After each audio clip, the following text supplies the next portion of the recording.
Hey everybody, how's it going? It is Matt and it is Wild Wednesday. First and foremost, I hope each and every one of you are having a great morning, evening, dawn, day, or dusk.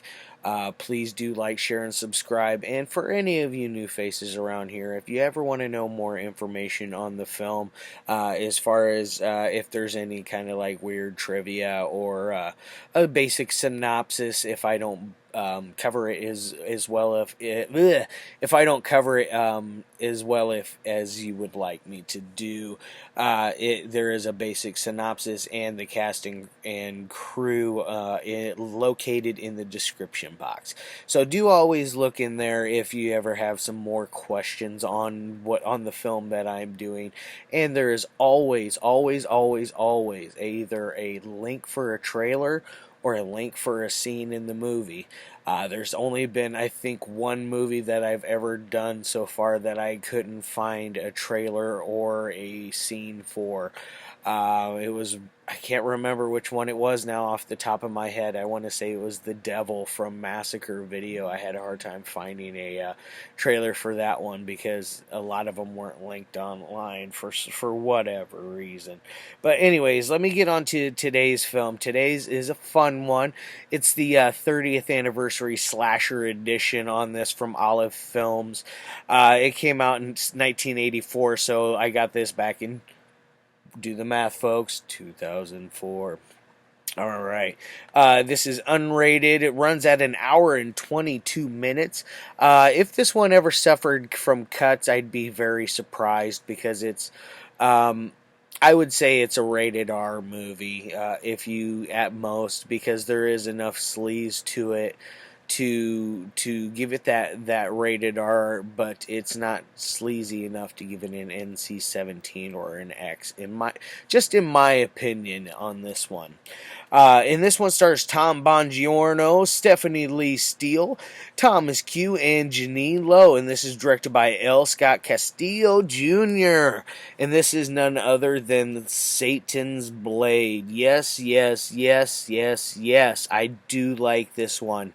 Like I said, this is from the slasher video collection from Olive Films, which there you see the olive eye type logo that they put on all of their stuff. As far as the inside, whoops.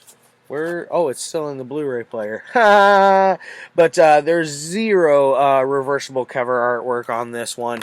As far as special features, there are a few on there. We got a 2K restoration. There's a director's commentary. No, that's not a commentary. There's multiple interviews. Excuse me. Some different home video scenes, as far as like a Dutch one and a Japanese one amongst the American one that is in here. I didn't watch those to see what the huge difference was. I imagine they all suffered a cut. What reason? I don't know why, because this is pretty tame in my opinion for as far as sleazy slashers go. It's middle of the road, middle rung level slasher film. It's not top tier. It's not bottom tier. I would put it middle tier about. It's very schlocky. Gets very, I don't know. I was trying to predict who the killer was, and it actually did catch me for like. It caught me by surprise. I didn't expect it to be this guy, who the guy is, or girl. It could be a girl, you never know. Or it could be this mysterious folklore that runs over this area. It's like a rundown, like a cabin type secluded place where you can rent a cabin, kind of rustic backwoodsy type stuff, my kind of place, there's a local legend that a like monster type whatever creature killer. They don't know what it was, but there were 14 years before they had a murder, and nobody, and there was like this satanic like writing on the walls, and they were never able to pinpoint who the killer was in that one. So the killer got scot-free for 14 years at least. And then now we're fast forward to 1984, which is 14 years after. The killer is back. It starts off with this scene where you have these two people go into a bank and rob it. They go back to where this cabins are. They actually happen to be staying there, change their clothes, do all that. There's a little bit of a double cross there. So one person can take all the money, which is they actually stored in a vent up above, like they did the whole No Country for Old Men bit, where they stored it in the air vents. But the double cross happens, and then there's the twist of the killer comes in and kills the person that did the double cross. So there's that whole scenario, and then so you fast forward it, and or you fast forward to the next day. Excuse me, the very next day, which cracked me up. They rented out two different cabins, two couples in one, in the other one I think it was like 5 or 6 girls. I want to say 6. They were single girls that were there just to be all skeezy, and everything they talked about was like talking about getting some penis and getting some love and getting down and dirty with the gritty fun. I don't know, man. You know where I'm going at with this, but they talk like sailors, and they talk like, it kind of cracked me up. It was kind of a reverse role, because usually it's a bunch of guys that are all like, "Oh yeah, we're gonna hook up, all right, all right." Instead, the two guys that are in the movie, they're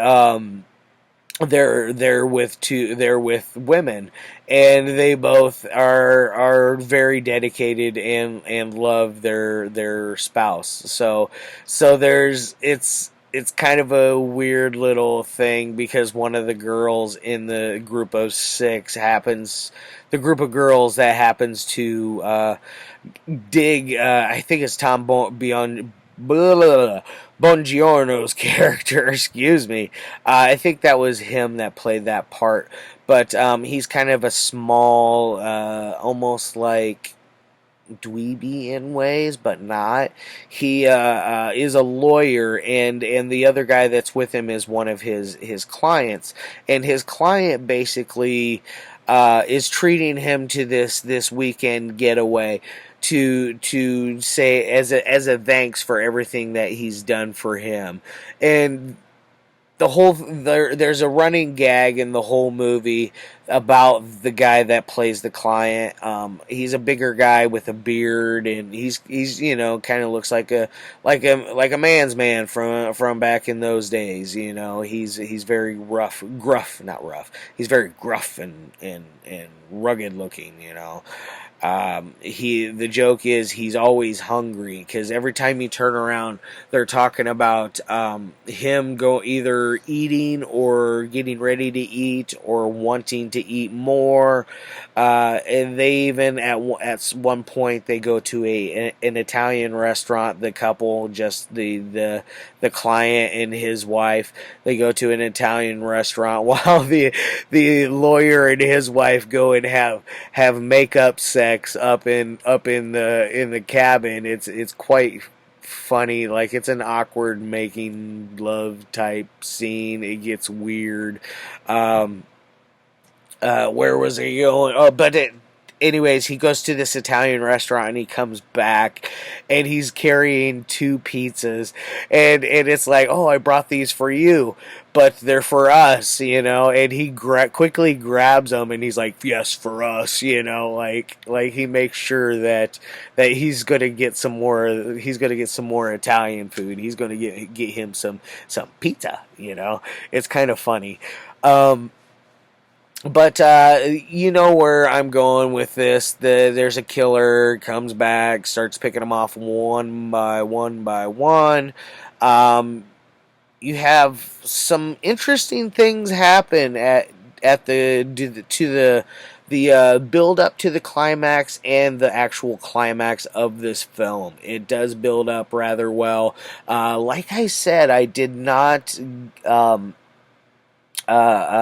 Pick up on who the killer would be, because it's one of those things that it just didn't cross my mind that it would even be that person. So maybe they were reaching for a little bit to say, ah, this is actually who the killer is, even though we're doing the classic.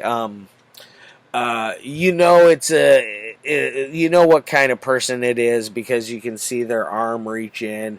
They're doing the classic Argento Giallo Mario Bava thing, where you only see the killer's arms and hands coming in to either choke or strangle or drown or stab, because there is a knife. It doesn't look anything like this, I mind you, but there is a knife that he is using to kill all these people.